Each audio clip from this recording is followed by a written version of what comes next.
Good morning, All Souls Community Church. It's Friday, April 3rd. And it's fitting that I would be standing outside this morning in the wind and the rain. For the storm is drawing closer, is it not? As this week many of you have committed to fast and pray with me, thank you. Your prayers are much appreciated and they are moving. God is moving in our midst and He's moving all around us. As we continue to cry out for Manal, who is still in critical condition, and as we cry out for more and more of our friends and extended family, as we hear stories of people like my son's old football coach who lost his brother just yesterday, and of others who've lost parents, and of others whose friends are on life support, we can't help but cry out and ask, God, will you help us? God, where are you? And I want to share a story with you this morning as an encouragement to all of us who are praying to the God who we believe can bring healing. It comes from Mark chapter 5, and it's a story of Jesus who is approached by this guy Jairus, whose daughter is actually sick and dying. And Jairus, the leader of the synagogue, comes and says, Jesus, will you come and lay your hands on my daughter that she might be healed? He believed that Jesus was the healer. He had heard of Jesus' fame and of the things that he had done. And so he runs to Jesus and says, will you heal my daughter? And Jesus says, yes. And so they're on the way to Jairus' house, and there's a crowd, and they're trying to hustle and bustle through the crowd and make their way through it. And it says that there's another woman who had been sick for 12 years. Bleeding in a way that no doctor could fix, who goes up and had also heard of Jesus and touches Jesus.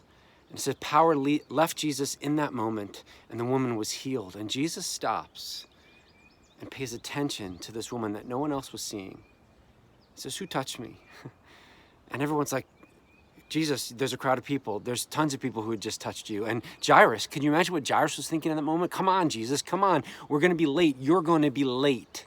You're not going to get there in time. But Jesus stops and has compassion on this woman, calls her daughter, and says, your faith has made you well. Go in peace. And then he turns and he keeps walking with Jairus. And it says that someone from Jairus' house comes and says, don't bother the teacher anymore. Your daughter is already dead. And Jesus turns to him and says, do not fear, only believe. Do not fear. In the face of death, do not fear, only believe.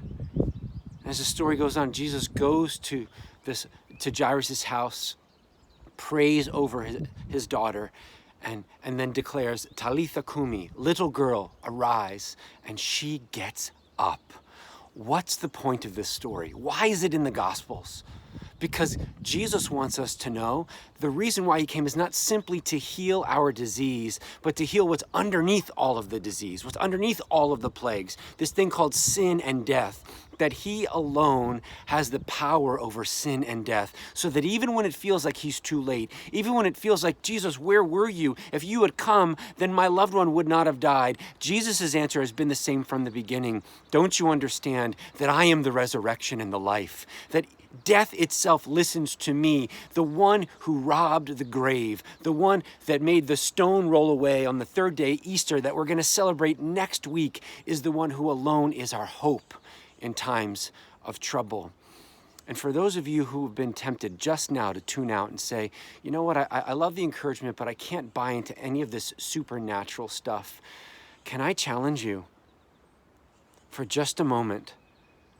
Perhaps it's times like these that our good God and Father uses, he does not like, but he uses to grab all of our attention, that all of us might see that we were never made to be just natural, that we were made to be supernatural, that we were made to live beyond what's broken here. And if we didn't know that to the core of our beings, then why would we be upset with things like coronavirus and death and losing our jobs and having to say goodbye to loved ones? Why would we be upset with what's just natural? We know in the core of our beings that we were made for more than this. And my friends, it's precisely that Jesus came to bring.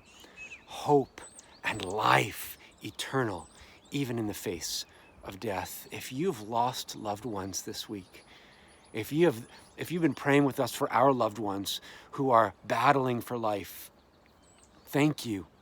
But be encouraged, friends. Our Jesus already owns the keys to death and hell itself. He's already won. And the day is coming when he will say to every last one of us, Talitha Kumi, little one, arise. And we will rise and live with him forever.